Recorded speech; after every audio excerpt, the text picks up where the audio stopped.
Hello students, this is Ram from state tech academy. आज हम पढ़ाएंगे आपको हिंदी क्लास 9th के लिए चैप्टर नंबर 1, दो बैलों की कथा। और ये क्षितिज बुक से। और आज हम इस चैप्टर के कुछ प्रश्न उत्तर करेंगे। आज करेंगे क्वेश्चन नंबर 8 से 1 से लेकर 8 तक। प्रश्न उत्तर हो चुके हैं, लिंक डिस्क्रिप्शन बॉक्स में है, वहां से आप पढ़ सकते हैं। तो शुरू करते हैं। प्रश्न नंबर 8,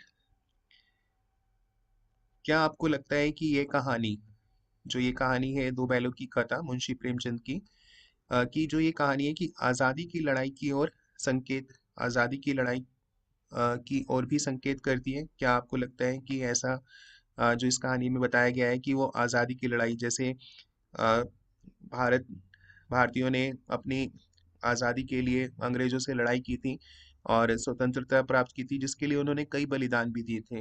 तो क्या आपको लगता है कि ये कहानी भी उसी तरह से जो मुंशी प्रेमचंद है इस कहानी के माध्यम से हमें ये समझाना चाहते हैं कि ये कहानी भी एक आज़ादी की लड़ाई है? तो क्या आपको ऐसा लगता है? तो इस प्रश्न का आपको ये उत्तर देना है। तो सबसे पहले आप ये लिख सकते हैं प्रश्न उत्तर में कि हाँ, हमें ये लगता है कि ये कहानी भी आज़ादी की लड़ाई की ओर संकेत देती है, क्योंकि मनुष्य हो या पशु, मनुष्य हो, पशु हो या पक्षी हो, कोई भी पराधीनता यानी कि कोई भी गुलामी नहीं स्वीकार कर सकता। पराधीनता यानी गुलामी किसी को भी स्वीकार नहीं है। सभी स्वतंत्र होना चाहते हैं, सभी आज़ाद रहना चाहते हैं, चाहे मनुष्य हो, पक्षी हो या पशु हो। अब जैसा हमें कोरोना वायरस जब हुआ, तो हमें घर के अंदर बंद कर दिया गया और हमारी स्वतंत्रता छीन ली गई। तो आपको क्या अच्छा लगा? नहीं।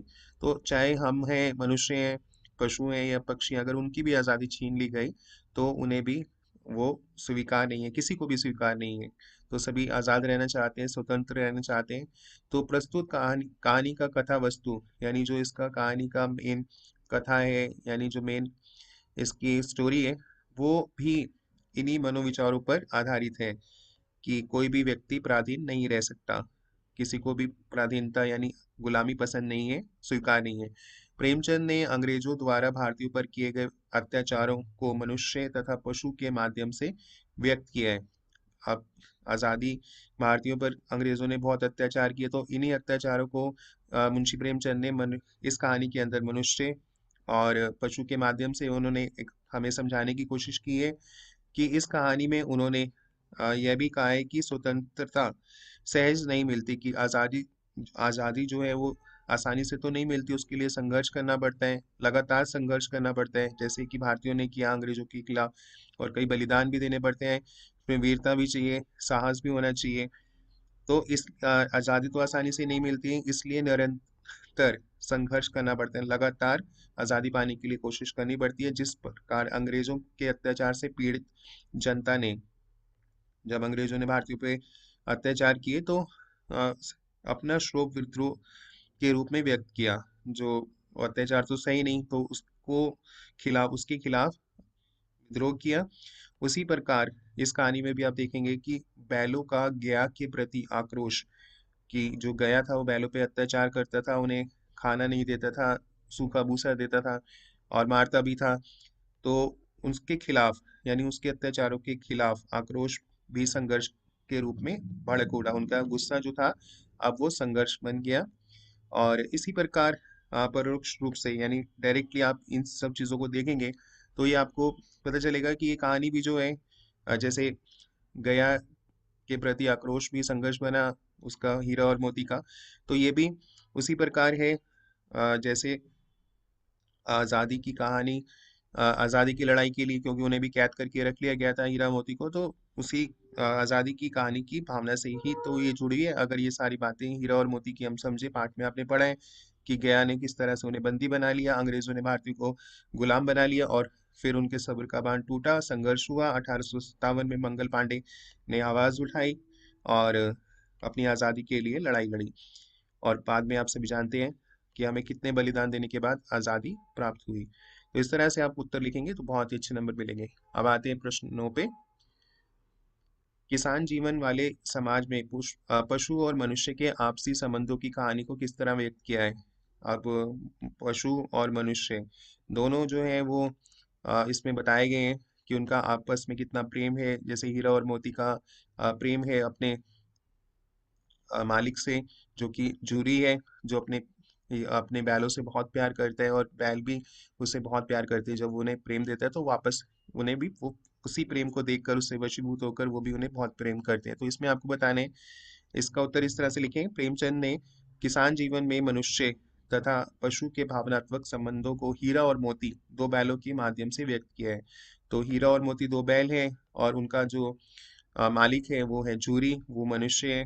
तो मनुष्य और पशु के जो आपस में उनके भावनात्मक संबंध है, उनका प्यार है, तो उनको एक मनुष्य झूरी और दो बैलों यानी हीरा और मोती के माध्यम से व्यक्त किया है, बताया है।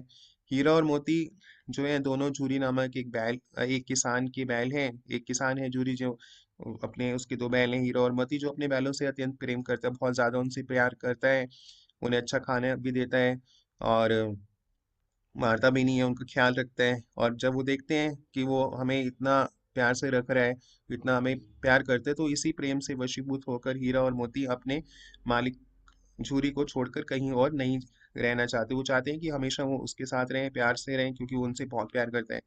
और इससे यही तो पता चलता है, यह स्पष्ट है कि पशु भी स्नेह का भूखा है। अगर आप पशु को प्रेम देंगे तो पशु भी अ, प्रेम पाकर वो भी आपको प्रेम व्यक्त करेगा आपके सामने। तो प्रेम पाने से वह भी प्रेम व्यक्त करते हैं, प्रेम अगर हम उन्हें देंगे। और क्रोध तथा अपमान पाकर वह भी असंतोष होते हैं। जैसे गया ने उन्हें क्रोध किया, उसका उनका ख्याल नहीं रखा, सूखा भूसा दिया और मारा भी, तो उससे वो सेटिस्फाइड नहीं रहते हैं, असंतोष व्यक्त करते हैं। कि ऐसा नहीं है कि आप उन्हें डांटेंगे तो वो भी उसके बदले में आपको प्यार देंगे। तो जब हम उन्हें प्यार देंगे तो वो भी हमें वापस प्यार ही देंगे। प्रेम पाने से वह भी प्रेम व्यक्त करते हैं। तो इस तरह से ये प्रश्न का उत्तर देना है, पशु और मनुष्य के आपसी संबंधों को इस तरह से बताना है आपको, तो अच्छे नंबर मिल जाएंगे। अब आते प्रश्न 10 पे। इतना तो हो गया कि 9-10 प्राणियों की जान बच गई, यह सब तो आशीर्वाद देंगे। मोती के इस कथन के आलोक में उसकी विशेषताएं बताएं। तो मोती ने ऐसा कहा था कि चलो 9-10 प्राणियों की तो जान बची यहाँ से।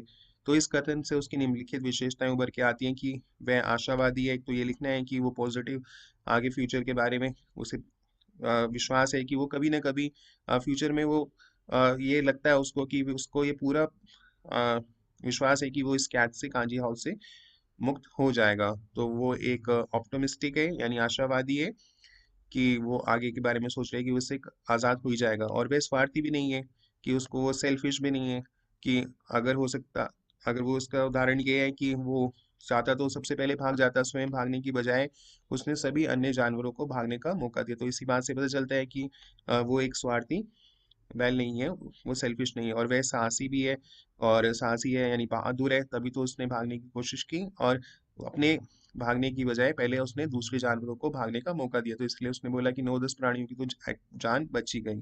तो इस तरह से दे देंगे उत्तर, तो अच्छे नंबर मिलेंगे। नेक्स्ट है आशय स्पष्ट कीजिए। अवश्य ही, इसके दो पार्ट है, क ख, अवश्य ही उनमें ऐसी कोई गुप्त शक्ति थी जिससे जीवन में श्रेष्ठता का दावा करने वाला मनुष्य वंचित है। अब इसका उत्तर आप इस तरह से लिखें। यहाँ लेखक का आशय पशुओं के आपसी स्नेह से है। हीरा और मोती आपस में दोनों बहुत प्यार करते हैं।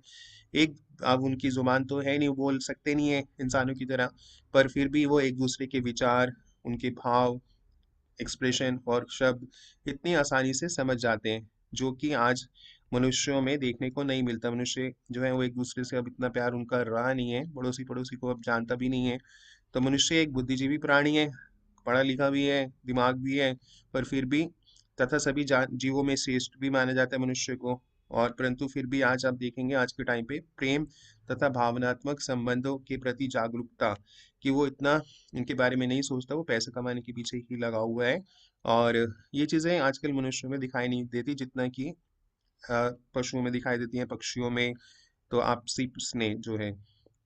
नेक्स्ट है एक, उस एक रोटी की भूख, उस एक रोटी से उनकी भूख क्या शांत होगी। जब एक लड़की ने उनको एक रोटी दी, तो वो तो बैल है, वो तो ज्यादा चारा वारा खाते हैं, एक रोटी से क्या उनका पेट भरेगा। पर दोनों के हृदय में हृदय को मानो भोजन मिल गया हो, पर उन्हें ऐसा लगा कि चलो कुछ तो हमें खाने को मिल गया और कुछ तो संतुष्टि मिली। तो यहाँ पर आपको लिखना है कि यहाँ मनुष्य तथा पशुओं के आत्मीय संबंधों को व्यक्त किया गया है। कि अब कोई मनुष्य देखता है कि पशु भूखे हैं, चाहे वो लड़का हो लड़की हो, तो वो उससे रहा नहीं जाता कि वो पशुओं से, क्योंकि बहुत प्यार करती है, तो दिन भर भूखा रहने के बाद भी उस लड़की उस लड़की, छोटी सी लड़की द्वारा दिए गए रोटी से उनकी भूख तो नहीं मिटती, पर का पूरे दिन भर वो भूखे थे, पर लड़की ने देखा कि ये तो बैल भूखे हैं और पे अत्याचार हो रहा है, उन्हें खाने को नहीं दिया जा रहा। तो चलो एक उनकी मदद के लिए उसका दिल पसीज गया और उसने एक रोटी उनको दे दी, पर उनको उस रोटी से तो भूख नहीं मिटती, क्योंकि वो तो बैल है, उनको सूखा चारा वगैरह खाते तो पेट भरता है। एक रोटी से क्या, पर उनके हृदय को संतुष्टि मिल गई, पर हाँ उनको थोड़ी सी शांति मिल गई, चलो कुछ तो खाया। और उसके बाद लड़की से उनको, हीरा और मोती को आत्मीयता होगी, यानी लड़की से भी उनको प्यार हो गया। और अब आते हैं प्रश्न 12 पे। सही उत्तर के आगे आपको निशान लगाना है टिक का। और पढ़ते हैं अब। गया ने हीरा मोती को दोनों बार सूखा भूसा खाने के लिए दिया, यानी सुबह शाम उन्हें वो अत्याचार करता था, सूखा भूसा देता था। क्यों देता था, क्या?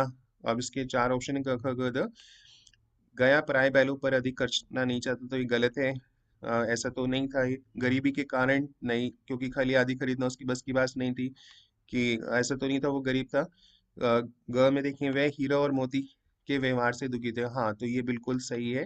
हीरा जो था वो गया जो था वो हीरा और मोती के व्यवहार से दुखी था, इसीलिए अ, दोनों बार सूखा भूसा खाने के लिए देता था, क्योंकि वो तो उससे प्यार नहीं करते थे हीरा से, वो तो अपने मालिक जूरी से प्यार करते थे, और वहाँ जबरदस्ती रह रहे थे उस वहां पर। तो अब उसने अपने घर जाना था, तो उनका व्यवहार उसको पसंद नहीं आ रहा था, वो ऐसा क्यों कर रहे हैं, यहाँ तो रहना चाहिए उनको। तो इसी व्यवहार से वो दुखी हो गया था उनके, तो यही कारण है। तो इसलिए आंसर होगा ग, वह हीरा और मोदी के व्यवहार से दुखी था। बाकी सब गलत है। अब आते हैं प्रश्न 13। बस इतना ही काफी है, फिर मैं भी जोर लगाता हूँ। तो यहाँ पर आप देखेंगे ही है या बी है। तो ही और भी वाक्य में किसी बात पर जोर देने के लिए काम कर रहे हैं। तो यहाँ पर बता रहे हैं बस इतना ही काफी है, फिर भी, फिर मैं भी, तो फिर मैं भी जोर लगाता हूँ, तो ये किसी बात पर एक जोर दे दिया जा रहा है। तो ऐसे शब्द जिसमें किसी बात पर जोर देने का काम हो रहा होता है, तो उसे हम कहते हैं निपात शब्द कहते हैं। तो ऐसे आपको 5 और शब्द छांटने हैं, तो मैं आपको बताता हूँ ऐसे वाक्य बताने हैं। तो वो वाक्य हैं, पहला आप यहाँ लिखेंगे, छाया भी अ, दिखाई ना, छाया भी ना दिखाई देगी, छोटा भाई और भी है। तो यहाँ पर भी आ गया, छाया भी इधर आ गया, छोटा भाई और भी है। उससे कम ही गधा है, तो यहाँ पे ही आ गया। ज्यादा से ज्यादा बोझ, तो यहाँ से आ गया।